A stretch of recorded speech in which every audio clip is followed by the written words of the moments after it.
Hello and welcome. In this video, I'm going to walk you through a sample JSON document that I have created. All JSON documents begin and end with curly braces. So this is my beginning curly braces and this is the end curly braces. Also, JSON documents have the file extension of .json. So if you look here, that's the title of the document. It's called kindness.json. So you have to attach that .json extension so the document is recognized as a JSON document. You can also refer to an object as a JSON document, so you can use those interchangeably. JSON documents are easy for humans to read and also for computers to parse and output. JSON documents are composed of fields. So these are all fields, all these in red title, these are fields, and each field has a key and a corresponding value.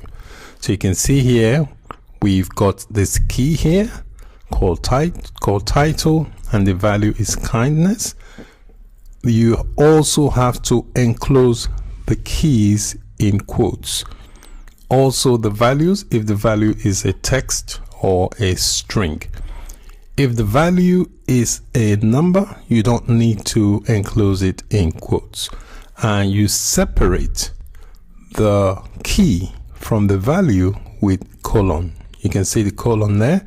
You must indicate a colon to separate the key from the value, and you have to place a comma after each field.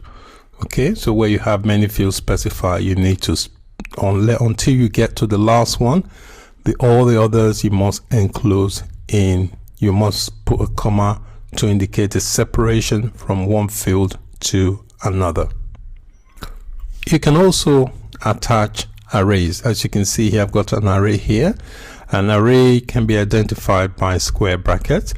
So in this case, I'm using an array as a key which has several values here. So the cast here is going to be my key, and these names here are going to be the value for that key. So as you can see here, all the fields here have a key and also a corresponding value. So this is basically a simple illustration of what a typical JSON document looks like. So that's it for this lecture. Thanks for watching. Bye for now.